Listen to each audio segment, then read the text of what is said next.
العلم هو النور الهادي والمفتاح لكل الخير من يريد الله به خيرا. بسم الله الرحمن الرحيم. الحمد لله رب العالمين. الحمد لله حمدا كثيرا طيبا مباركا فيه.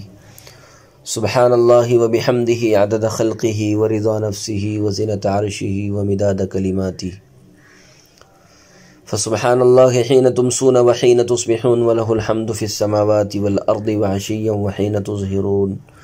وصلى الله وسلم على نبينا محمد وعلى آله وأصحابه وبارك وسلم تسليما كثيرا كثيرا. أعوذ بالله من الشيطان الرجيم. بسم الله الرحمن الرحيم.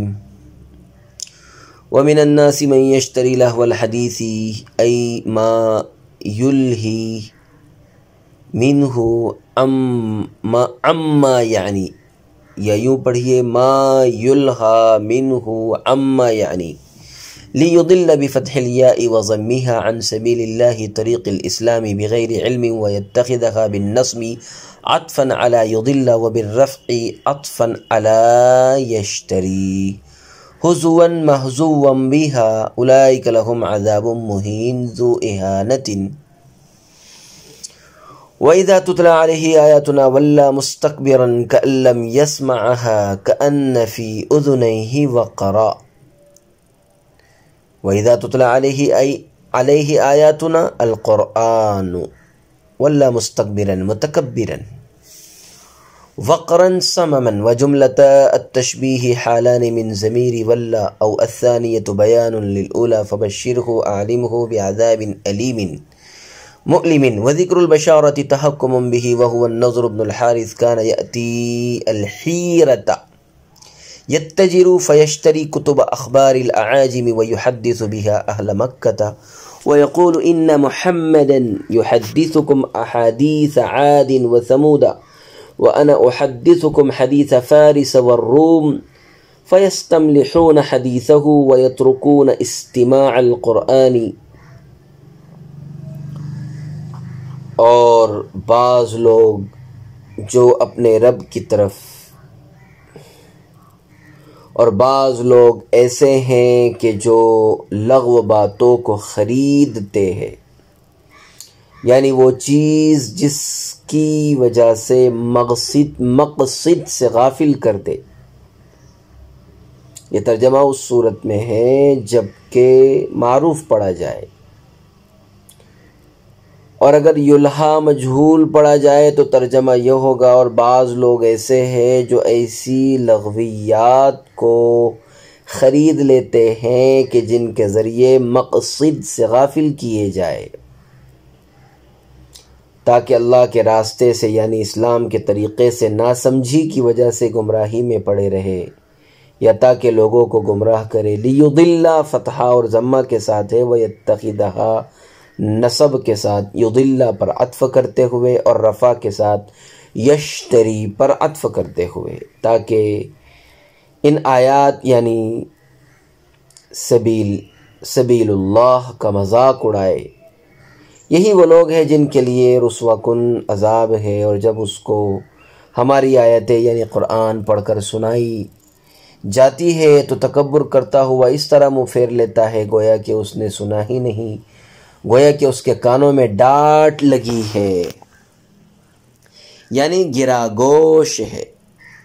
اور تشبیہ کے دونوں جملے واللہ کی ضمیر سے حال ہیں، یہ ثانی جملہ پہلے جملے کا بیان ہے. آپ اس کو دردناک عذاب کی خبر سنا دیجئے، اور خوشخبری کا ذکر اس کے لیے مذاق کے طور پر ہے، اور خوشخبری کا ذکر اس کے لیے مذاق کے بطور ہے. اور وہ نضر بن حارث ہے جو تجارت کے سلسلے میں حیرہ جایا کرتا تھا، وہاں سے عجمیوں کی تاریخی کتابیں خرید لاتا تھا اور ان کتابوں کو اہل مکہ کو سنایا کرتا تھا، اور کہا کرتا تھا کہ محمد تو تم کو عاد و سمود کے قصے سناتے ہیں اور میں تم کو فارس اور روم کے قصے سناتا ہوں.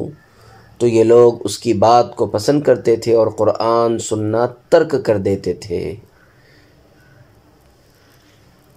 عزیز طلبہ کرام، بڑی محترم بالشان اور بڑی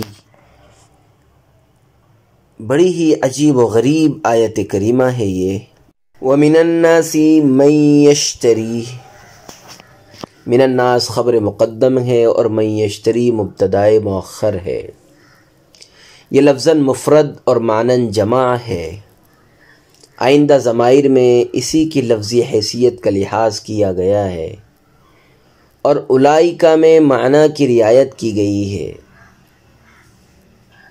من یشتری، اس سے مراد نضر بن حارث شخص ہے جو تاریخ کی کتابیں خرید کر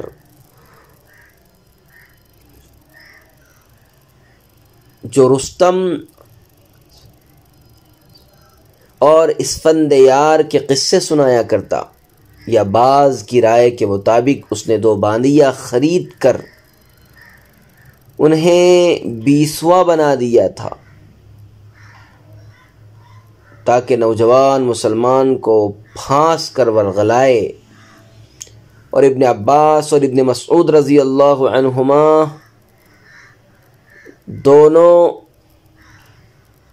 حلفیہ غنا اور گانے کو لہو الحدیث میں داخل فرماتے تھے، اور اشترا سے مراد یہ ہے کہ قرآن کے بجائے غنا اور مزامیر سنے جائے۔ لہو الحدیث میں لہو کی اضافت حدیث کی طرف بواسطہ من کی ہے، اور یہ اضافت الخاص الی العام ہے، کیونکہ لہو کبھی قول کی بجائے فعلی بھی ہوتا ہے، قولی کے بجائے فعلی بھی ہوتا ہے۔ غنا، مزامیر، خرافات، فضولیات، لہویات سب اس میں داخل ہے۔ لیضل، حفص، حمزہ، علی نصب کے ساتھ اور باقی قراء رفع کے ساتھ پڑھتے ہیں۔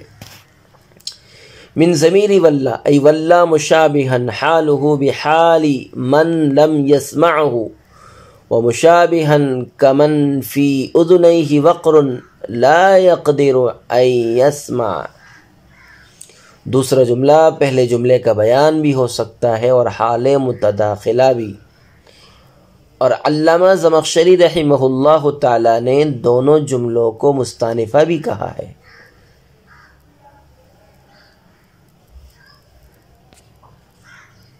فبشرہ مطلقاً خبر کے معنی میں ہے بطور تجرید کے، اور دوسری توجہ یہ ہے کہ بشیر کے بجائے تحکماً بشارت کہا گیا ہے۔ مفسر علام کے لیے مناسب تھا کہ لفظ او کے ساتھ بیان کرتے۔ فبشرہ ای اعلمہ، فبشرہ کی تفسیر اعلمہ سے کر کے اشارہ کر دیا کہ یہاں خوشخبری دینا مراد نہیں ہے، کیونکہ عذاب علیم کی خوشخبری کا کوئی مطلب نہیں ہے، اس لیے کہ خوشخبری اچھی خبر کی ہوا کرتی ہے، مطلقاً خبر دینا مراد ہے۔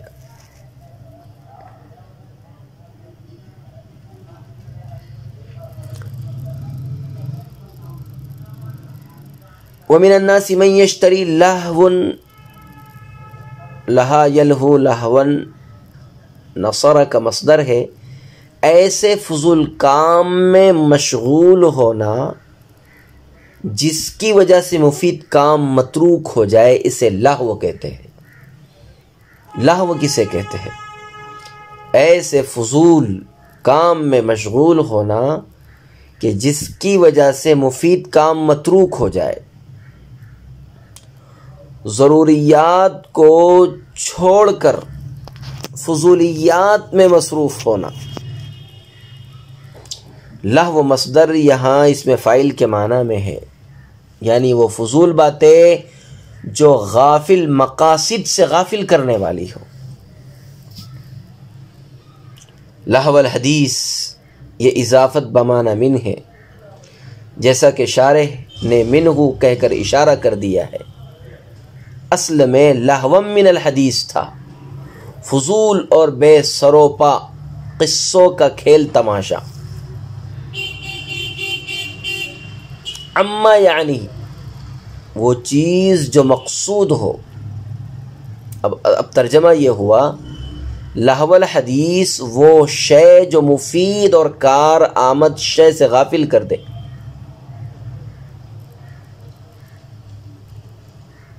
صممن یہ وقرن کی تفسیر ہے. وقرن ڈاٹ کو کہتے ہیں جو کہ محسوس اور خارجی چیز ہوتی ہے. یہاں معنوی ڈاٹ مراد ہے اور وہ ثقل اور بہرا پن ہے، گرا گوش. نہ سننے یا سن کر عمل نہ کرنے کو وقرن سے تعبیر کیا گیا ہے.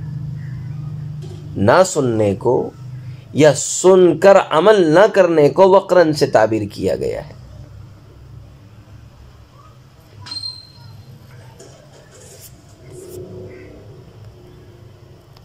سابقہ آیت کریمہ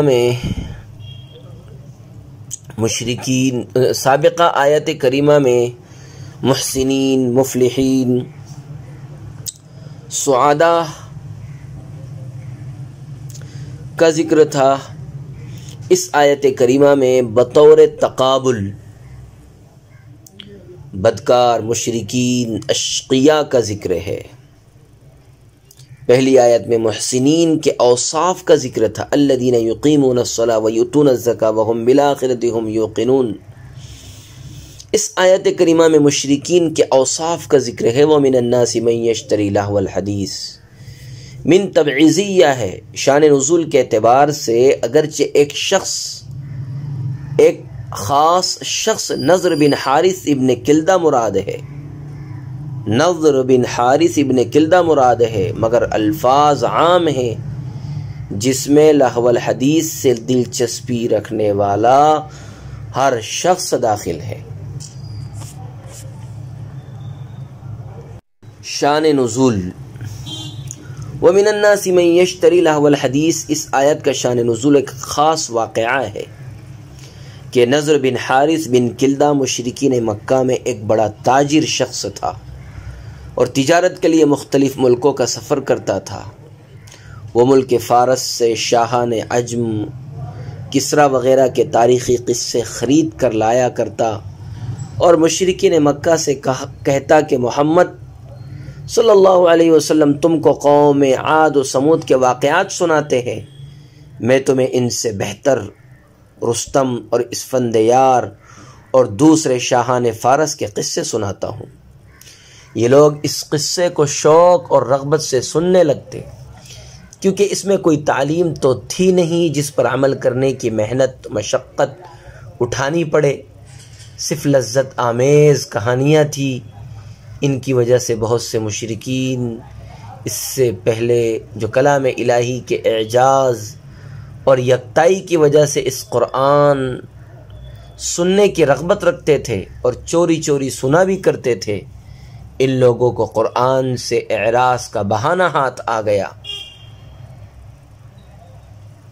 اور حضرت عبداللہ ابن عباس رضی اللہ تعالیٰ عنہ سے در منصور میں ایک روایت یہ بھی ہے کہ نضر ابن حارث باہر سے گانے والی لونڈی خرید کر لایا تھا اور رقص و سرور کی محفل قائم کرتا تھا تاکہ لوگوں کو قرآن سننے سے روکے. جس کو اسلام کی طرف راغب اور مائل دیکھتا تو اس کو بلا کر لاتا، شراب پلاتا اور گانا سنواتا اور کہتا کہ بتلاؤ یہ بہتر ہے یا وہ بہتر ہے. جس کی طرف تم کو محمد بلاتے ہیں کہ نماز پڑھو، روزہ رکھو اور اس کے ساتھ ہو کر اپنی جان کھپاؤ یعنی جہاد کرو. مقصود اس کا یہ تھا کہ لوگ قرآن چھوڑ کر یہ قصے سنیں. اس پر یہ آیت نازل ہوئی.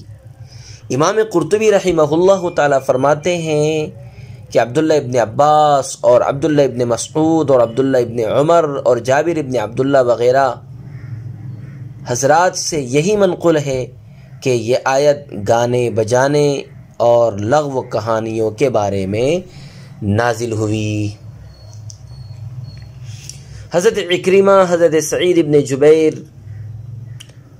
اور عمرو بن شعیب رضی اللہ عنہ حسن بصری رحمہ اللہ تعالی سے یہی منقول ہے کہ یہ آیت غنا مزامیر کے بارے میں نازل ہوئی. جو غنا تحریک اصوات اور تحسین نغمات کے ساتھ برعایت قواعد موسیقی ہو وہ بالاتفاق حرام اور ناجائز ہے.